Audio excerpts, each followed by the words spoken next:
Hello, Robs. We're back with sort of a new book arrivals, but it's an estate sale that I went to in Dearborn Heights on Brookfield. And let's start with the books. The Suicide Cult, the inside story of the People's Temple sect and the massacre in Guyana by Marshall Kilduff and Ron Javers, staff correspondents of the San Francisco Chronicle. Yeah, the Reverend Jim Jones was a charismatic leader deeply involved in the search for social justice. Yeah, he was a social justice warrior, bro. The devil's work is child's play for Lupe. Lupe, is that a girl or a boy? The Vatican, 5th century AD, Pope Gregory is ordered to be sealed forever. The ninth Gregorian chant, a profane, unholy invocation to the devil. San Francisco, 1977, Emily Blake has begun to hear strange, disembodied voices calling to her in her home. Her husband's lover has burned to death in a chair. Behind a locked door, the ancient charge of murder by witchcraft has been leveled at Emily. Emily, whose only hope may be a grotesque 11-year-old boy with a demonic sexual craving. What the fuck is this? A little boy who has already taken her once. What? Evilly. Wait, is that the demon? A 7-year-old boy or 11-year-old boy? A little boy who taught her the tune of the chant unheard for 1,500 years. All right, I mean, that takes it beyond the pale, bruv.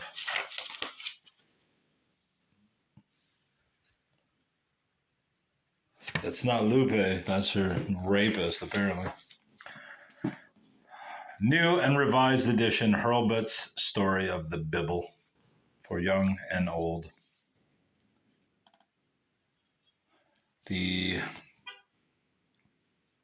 Sounds like the guy's home next door, or at least the caretaker, since I believe he's on vacation. 1936. I got this mainly because I also found a photo at the sale from 1936, as well as a card from that church. I don't know where the hell it went, but it's in one of these books, I believe. Maybe it fell out. I don't know where the hell it went. Did I not grab it? I'd be sad if I didn't. I thought I put it in one of these books, bruv. Guess not. I lost it. Where the hell is it? Is it in here? It's not in there, bro. Maybe it's in here. The Dreamtime, Australian Aboriginal Myths in Paintings by Ainsley Roberts, with text by Charles Montford. To Diane. Love from Diane. What? Diane from Diane. All right. Well, there we go. Or is it Diana? To Diane from Diana. What'd you cut the fucking page out? What are you doing? To the brown people who handed down these Dreamtime myths. And they cut out the page, bruv. That's really disappointing. It's very disappointing. There's the bats. Pearl Pricky and the Flying Foxes. Alright, so that's just art entangling with myth. Sam Bangs and Moonshine, written and illustrated by Evelyn Ness. There was also a book entitled The Hissing Cat and the Witch or something, but some other lady got it, so. Had a nice cover. I really wanted it, but actually the guy who was running the sale told me just take it. But as a book collector, that's sacrilege, so I did not do it. Diane Edwards is the Diane mentioned from Brooklawn. That was Brookfield. Whatever. This is a book about cats and fishermen and all that bullshit. There's a kitty.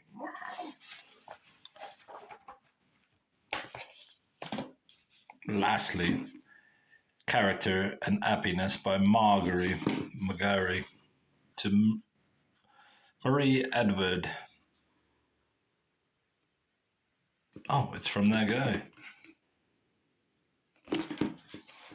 Crazy. That must have been her name. Marie must have been. She got it signed. Where was this guy from? Cedar Rapids, Iowa. Elvin McGarry, 1924. Character and Happiness. Minister, First Presbyterian Church, Cedar Rapids. All men are self-made for what we are. We are responsible. It may not be our fault if we are too rich or too poor, if we lack the social grace, which can be attained only in a childhood home.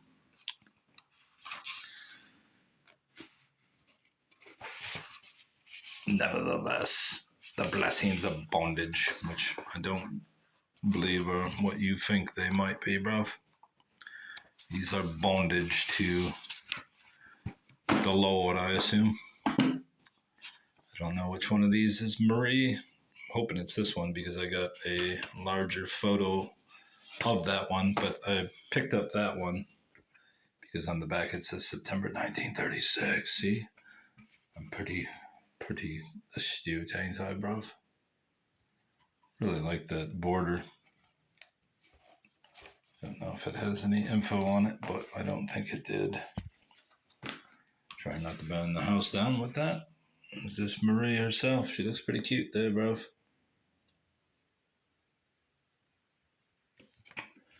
1923, 1240 Collingwood.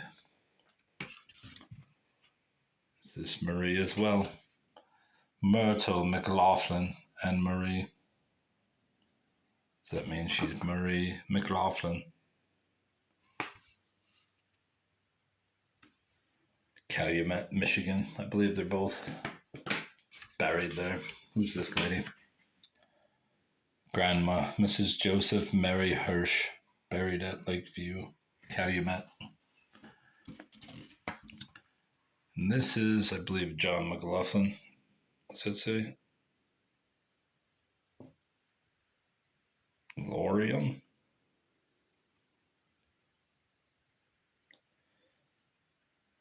Lorium, Michigan.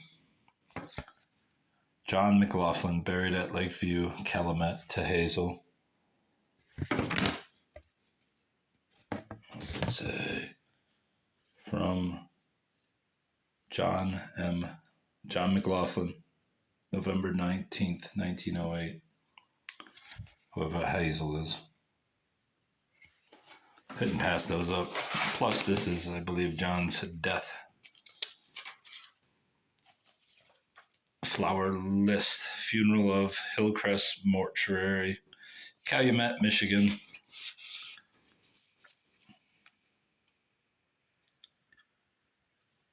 And these are the people who apparently attended. Oh, these are flowers. It's the flower list, as it said. Deepest sympathy. May it comfort you to know through today and each tomorrow that heartfelt sympathy is yours in this, your hour of sorrow. Former well-known local man stricken, 67 years old. Word has been received in Calumet of the death Saturday in Detroit of John McLaughlin, 67, former well-known Calumet man and an active member of the Fraternal Order of Eagles. While resigning, was employed by the Mineral Range Railroad. He left here about 20 years ago for Detroit. He was a past president of the Michigan area of Eagles. Here's his remembrance card. In memory of John McLaughlin. Date of birth, May 20th, 1876. Date of death, November 28th, 1942. Lakeview Cemetery. I don't see the church card I had, but whatever, it's gone, I guess. There's the funeral home. Freemasons.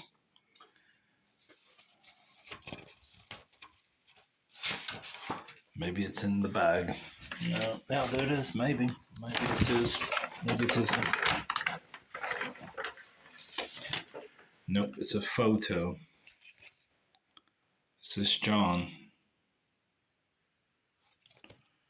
Don't know. It's from 1923, though. Hopper Mulligan Funeral Home, November 30th. Reverend Herbert Hudnut.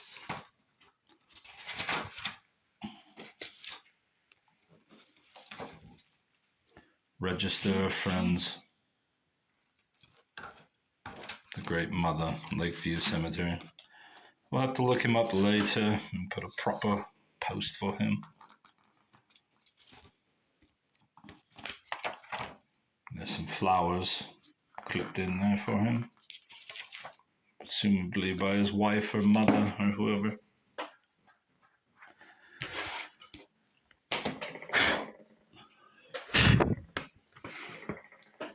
This is River Oaks Estates. This is basically a move-in guide for the neighborhood, which is in Dearborn Heights, Michigan. The homeowner book, I think it's 20347 Brookwood.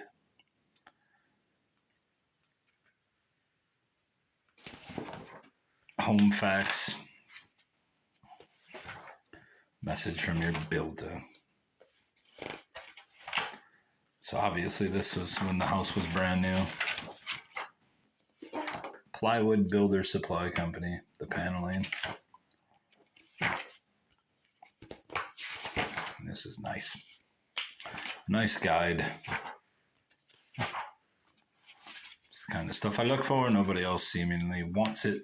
This will go to a historical society at some point. This is the prices they were paying back whenever they bought it. Let's see if this paper says what year it was. 1963, Dearborn Township back in the day. These are the costs.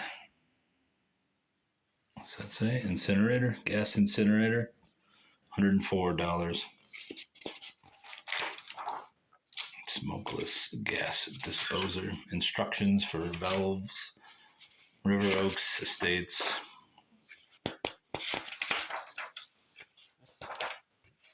I don't know if they had a, what are those things called? Association.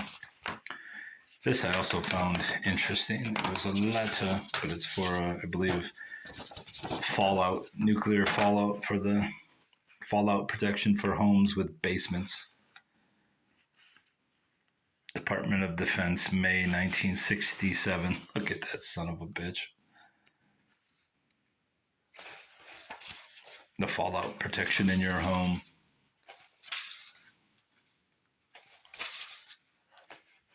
Hey, gonna fucking get this extra strength beams and joists. Permanent shelter, concrete, block shelter, Plan C for the best corner of basement. Hey, we're gonna live in the basement while the world implodes. What's this? Hey, it's from the Department of Defense. Thank you for participating in the recent home fallout protection survey. These sick bastards. And then there's just the typical how to take care of your carpet kind of stuff. Care and use of your Roper gas boiler, broiler, and grill. Installation manual for gas broiler bill. How much did they pay for it? Where'd they get it at? $58? $39? I can't read what this says. AA Lawn Mower Sales and Services, Schaefer Road, Detroit.